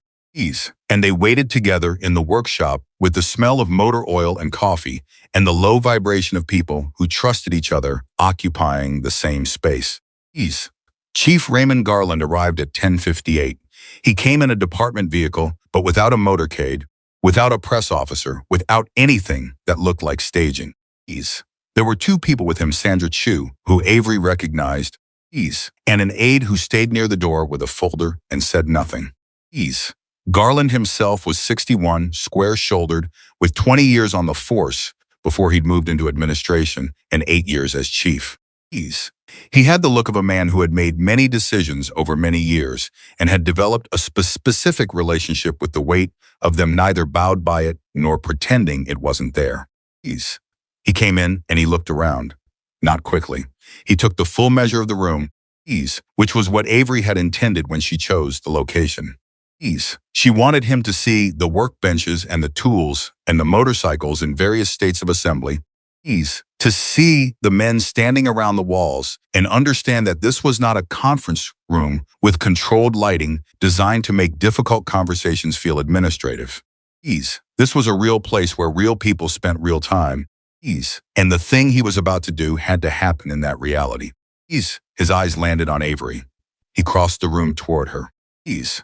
He did not extend his hand immediately. He stopped about 4 feet away and looked at her directly. Ease. And she met his eyes and held them. "Ms. Bennett," he said. Ease. "Thank you for agreeing to this location. Thank you for coming," she said. Ease. He turned to Michael. They looked at each other. Two men of similar age, who had spent their lives building something different things. Ease. Through different means, in different directions, and who were both standing in a moment that neither of them had manufactured, but both of them were responsible for arriving at. "Ease, Mr. Bennett," Garland said. "Chief," Michael said. Ease. There was no handshake yet. The moment wasn't there yet. Ease. Garland turned back to Avery. He reached into his jacket and removed a folded document, single sheet, cream paper, department letterhead. He held it with both hands. "Ease, I have a formal written apology prepared," he said. "Ease, but before I give it to you, I want to say something that isn't in the document. Ease, something I want said aloud, in this room, in front of the people here." Avery waited. Ease. Garland's jaw set once, then released. "What happened to you on Rosedale Highway 11 days ago was wrong. Ease. Not procedurally wrong in a technical, correctable sense. He's wrong in a way that goes deeper than policy." He paused. "Ease, you did everything a person is supposed to do. You pulled over immediately. Ease, you kept your hands visible. You provided documentation when asked. Ease, you stayed calm through 22 minutes of unjustified detention. Ease, you cooperated completely." Another pause. "And none of it was enough to prevent what happened to you. Ease, because the officer who stopped you had already decided who you were. Ease. And that decision, that failure, is mine to answer for as much as it is his." The workshop was completely silent. Ease. Not even Paulie was turning his socket wrench. "We failed Marcus Webb 6 years ago," Garland continued. Ease, I reviewed his complaint file yesterday. I read every page. Ease. I read the supervisory response. I read the outcome. He exhaled slowly. We had the information we needed to prevent what happened to you. We didn't use it. And I'm not going to stand here and tell you the system failed, because that makes it sound like a machine that malfunctioned. These people made choices that prioritized institutional convenience over what was right. And I'm accountable for the environment that made those choices possible. Avery had prepared herself for this moment. She had thought carefully about how she would receive it with measured acknowledgement. With the controlled dignity her father had modeled for her across 24 years. She had not prepared for the specific quality of Garland's voice when he said Marcus Webb's name. The way it landed differently than the rest of the prepared language. The way it sounded like something he had not written but had arrived at himself. At his desk the night before, reading a complaint file for a 19-year-old kid on Rosedale Highway 6 years ago, who had filed his complaint and waited and gotten a letter that said resolved and never heard another word. She felt something shift in her chest, not breaking. Adjusting. Like a weight that had been carried at an angle, finally being set down level. She took the document from Garland's hand. She read it. All of it, right there in the room, while he stood and waited. This was intentional. She was not going to fold it and put it in her pocket and read it later where no one could see her reaction. She was going to read it here, in the presence of 32 witnesses. And whatever her face did while she read it was going to be part of the record of this morning. It took her 4 minutes. When she finished, she looked up. The legal fund clause, she said. Fully incorporated, Sandra Chu said from 3 feet to Garland's left. The document you have includes the final language. The fund is established under the settlement agreement and will be administered by an independent board.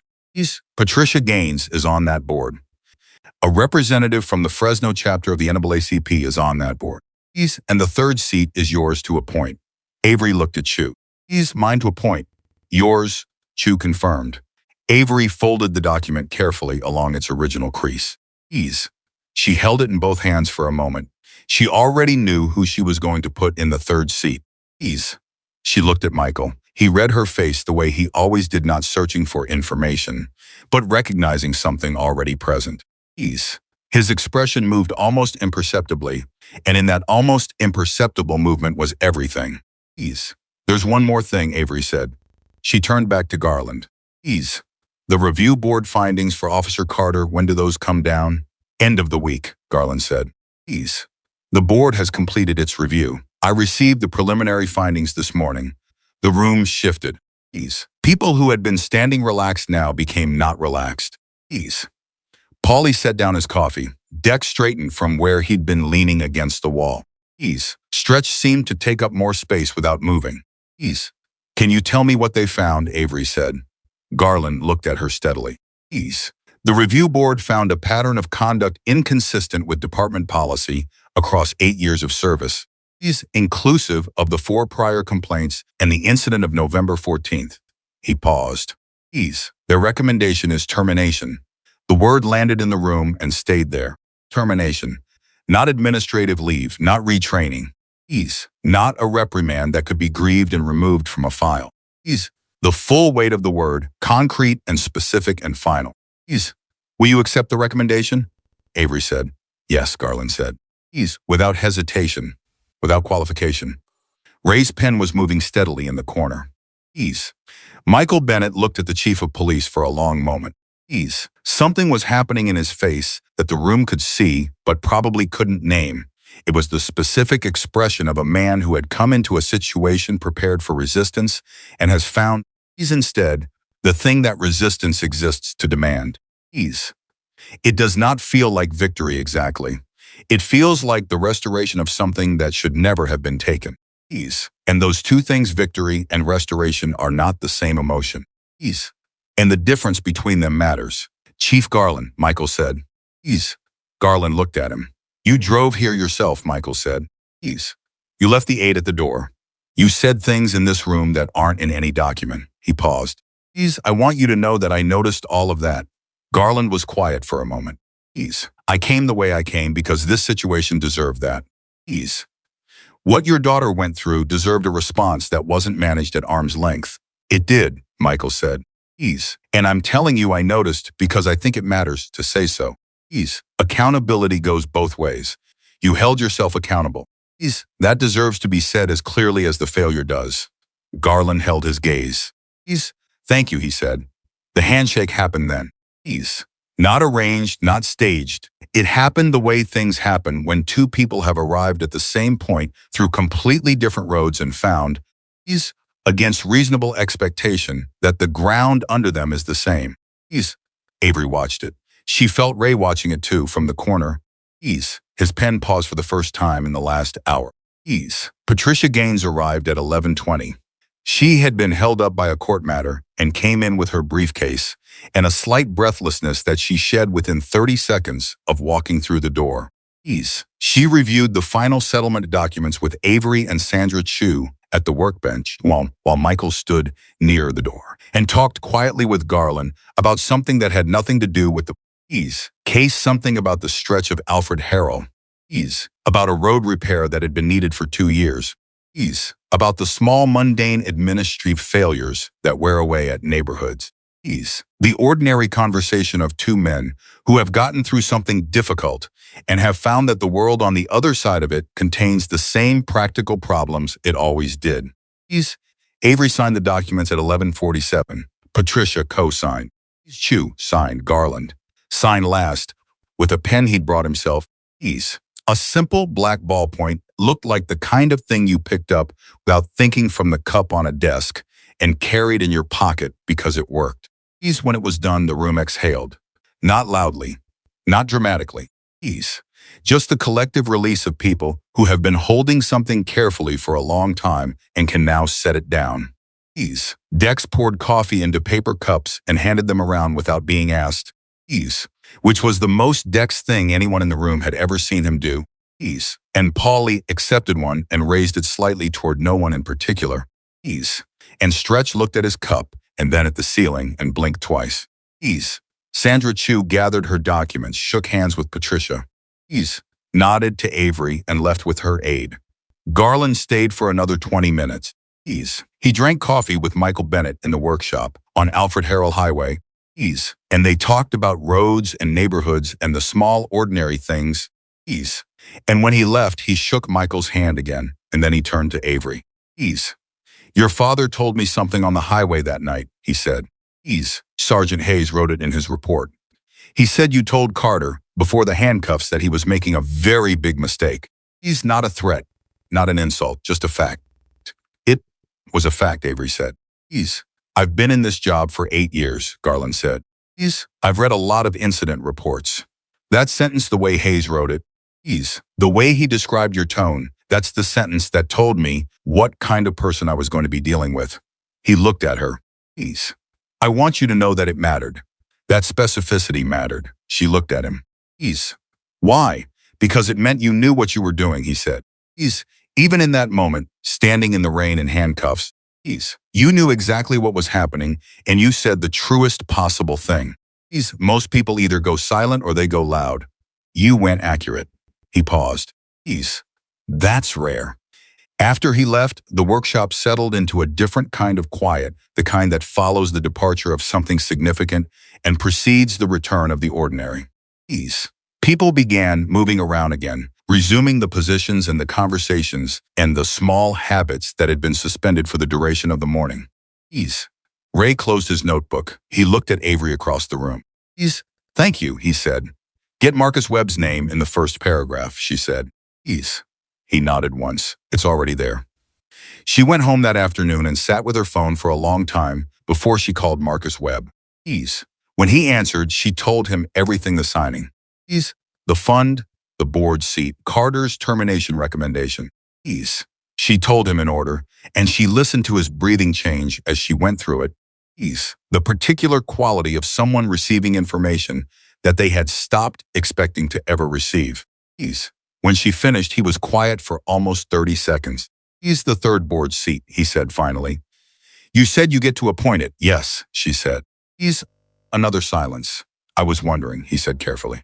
I know you don't know me well enough to, Marcus, she said. He's. Yeah?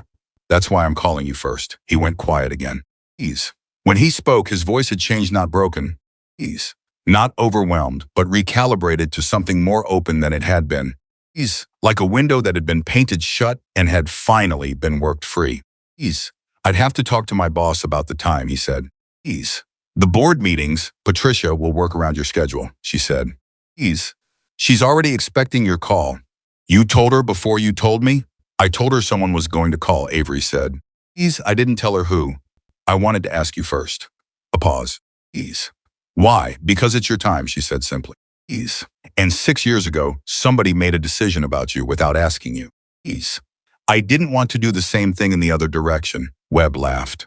Ease. It was a short laugh, the kind that happens when something lands precisely where it's aimed and the only available response is genuine. Ease. I'll call her tomorrow, he said. Good, Avery said. Ease. And Marcus, your complaint. The one from 6 years ago. Ease.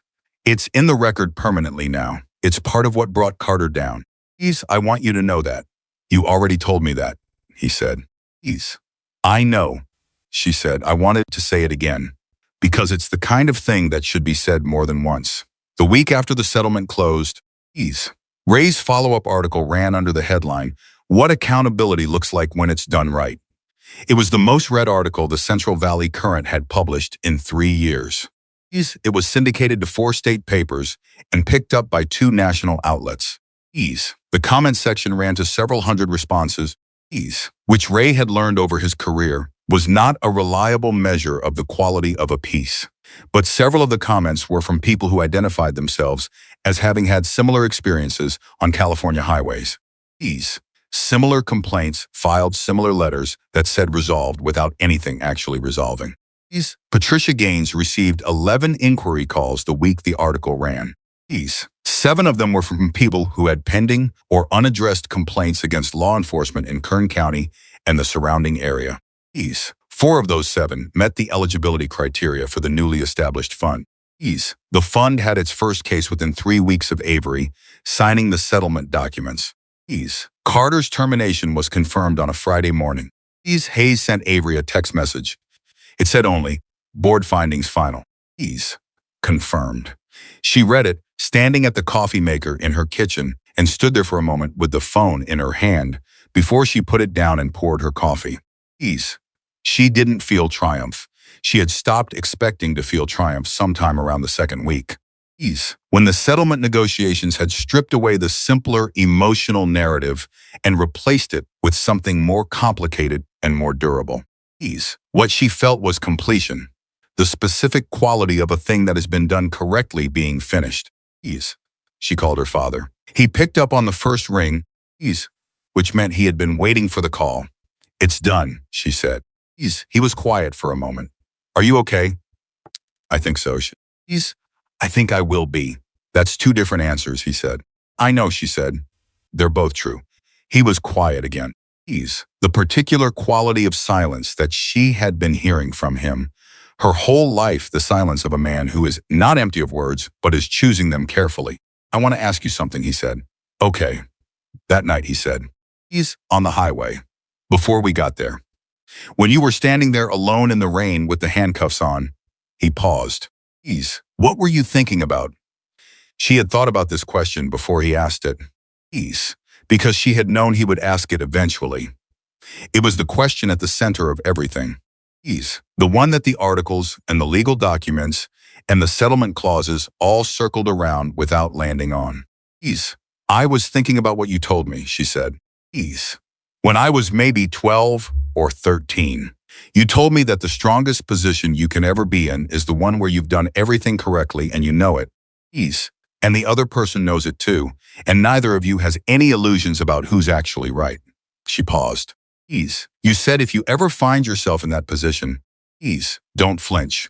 Because flinching is what people do when they're uncertain. Ease. And you know you're not uncertain. Michael was quiet for so long that she checked the phone to make sure the call hadn't dropped. You said that, he said finally. You did, she said. Ease. I don't remember saying it. That's because you meant it when you said it and didn't have to think about it afterward, she said. Ease. The things you actually believe, you don't remember saying because they come out like breathing. Ease. You only remember the things you had to convince yourself of. Another silence. Ease. Longer. Your grandfather used to say something like that, Michael said. Ease. His voice had changed slightly lower, quieter, the register of memory. Ease. Different words, but the same shape. What were his words? He said the truth doesn't need you to defend it. Ease. It just needs you to stay next to it. Avery held the phone and felt that sentence settle into her. Ease. That's better than what I said, she said. You're 24, he said. Ease. You've got time to catch up, she smiled. It was the first uncomplicated smile she had felt since the night of November 14th. Ease. And it surprised her with how completely it arrived, no edges. Ease. No qualification, just the simple physical fact of it moving across her face in her kitchen on a Friday morning. Ease. 3 weeks after the settlement closed, Avery rode the Ducati out to Rosedale Highway on a clear afternoon with no particular plan. Ease. She found herself slowing as she reached the stretch of shoulder where it had all happened. Ease. The same instinct that had brought her there the night after the settlement was offered. Ease. The pull of a place that had become significant despite being ordinary. Ease. She pulled over. She cut the engine. She sat on the Ducati and looked at the broken traffic light. Ease, which was still there, still blinking its amber pulse in the afternoon. Ease. Nothing had changed about this piece of road. The asphalt was the same. Ease. The light was the same. The shoulder was the same. Ease. She thought about what the chief had said. That she had gone accurate. Ease. In a moment when most people go silent or loud, she turned that over for a moment. Ease. Accurate. She supposed that was right. She had known what was true about her documentation. Ease. About her rights. About the nature of what Carter was doing. And she had stayed next to that truth instead of abandoning it for the easier positions of either rage or compliance. Ease. She had stayed next to it even when staying next to it cost her something. Ease. She thought about Marcus Webb and his accounting firm in Fresno and the 6 years he'd carried something that he'd expected to carry for the rest of his life. Ease. She thought about the fund and the 11 inquiry calls. Ease. And the 4 cases and the 3 weeks it had taken from signature to first active case. Ease. She thought about her father at his workbench at 3 a.m. Ease. Drinking coffee and making phone calls, doing the things that people do when they understand that love is not a feeling but a decision, the decision to act. Ease. Specifically, on behalf of something that matters. Ease. She thought about Hayes flagging the footage before he left the scene. Ease. That small, decisive act that had quietly removed an exit route before anyone had consciously thought about taking it. Ease. The kind of thing that gets done by people who understand that integrity is mostly composed of the choices made when no one is watching and it would be easy not to bother. Ease. She sat on the Ducati on the shoulder of Rosedale Highway for about 10 minutes. Ease. Then she pressed the ignition. The engine started on the first turn it always did, and she sat with the vibration of it moving through the frame into her hands. Ease. The familiar physics of a machine that was exactly what it was. Ease. Verified and documented and completely hers. She pulled out onto the highway. Ease. She didn't look back at the broken light. She had been back. Ease. She had looked at it. She had let it be what it was, a piece of road where something important had happened. Ease. Not a wound to keep returning to, not a monument, just a location that the story had passed through on its way to where it was going. Ease. And where it was going, she understood now, was not a destination she could fully see yet. Ease. It was a direction. The fund was a direction. The board seat Marcus Webb was going to fill was a direction. Ease. The 11 inquiry calls were a direction. The documented record complete, ease preserved, irrevocable was a direction. You stay next to the truth. Ease.